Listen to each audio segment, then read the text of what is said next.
রমজান যুদ্ধে বড় ধরনের উত্তেজনার খবর পাওয়া গেছে।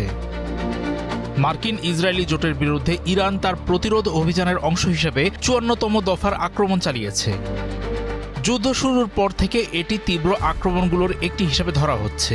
গুরুতর বিষয় হলো, প্রথমবারের মতো সেজিল ব্যালিস্টিক ক্ষেপণাস্ত্র ব্যবহার করেছে ইরান। দেশটির ইসলামী বিপ্লবী রক্ষী বাহিনী জানিয়েছে, ইরানের সামরিক কারখানায় সাম্প্রতিক হামলায় নিহত শ্রমিকদের প্রাণ নেয়ার প্রতিশোধ হিসেবে ওই চরম আক্রমণ চালানো হয়েছে।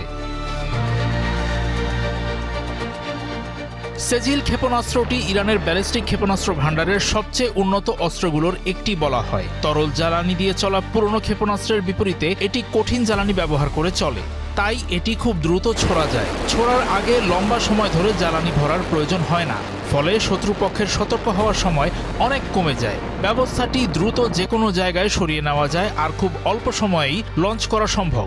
২ স্তরের মাঝারি পাল্লার এই ব্যালিস্টিক ক্ষেপণাস্ত্রটির পাল্লা প্রায় ২০০০ থেকে ২৫০০ কিলোমিটার। তাই এটি ইসরায়েল সহ সৌদি আরব, তুরস্ক এবং মধ্যপ্রাচ্যে অবস্থিত বেশ কিছু মার্কিন সামরিক ঘাঁটিতে আঘাত হানতে সক্ষম।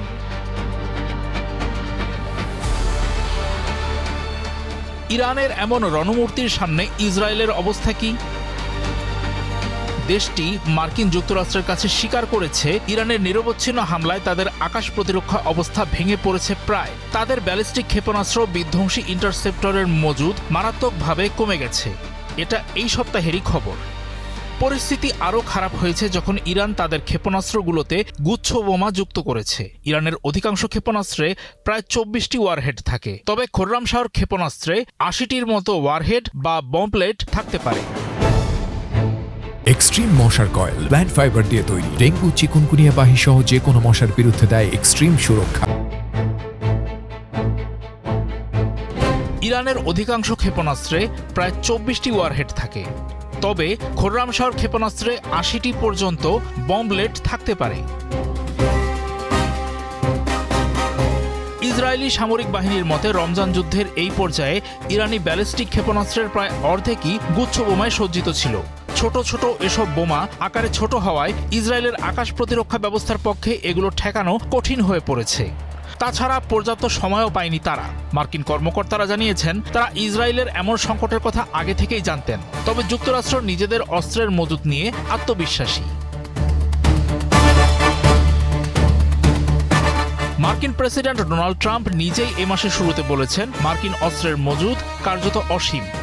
হোয়াইট হাউসের প্রেস সেক্রেটারি ক্যারোলিন লেভিট জানিয়েছেন, ইরানের বিরুদ্ধে লক্ষ্য অর্জনে মার্কিন অস্ত্রের মজুদ নাকি পর্যাপ্ত।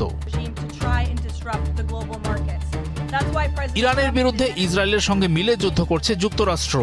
এই অবস্থায় তারা ইসরায়েলকে ইন্টারসেপ্টর ক্ষেপণাস্ত্র দিয়ে সাহায্য করবে কিনা তার নিশ্চয়তা নেই।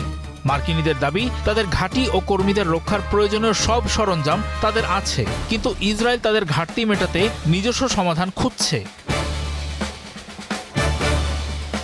গত সপ্তাহে ইসরায়েলের রাজধানী তেল আবিবের কাছে একটি ছোট বোমার আঘাতে ২ জনের জীবন গেছে, অনেকে আহত হয়েছেন। যদিও ইসরায়েলের উন্নত সতর্ক ব্যবস্থা এবং বোমা প্রতিরোধী আশ্রয় কেন্দ্র আছে, কিন্তু ইরানের এমন নতুন ধরনের বোমা দেশটির জন্য বড় চ্যালেঞ্জ হয়ে দাঁড়িয়েছে।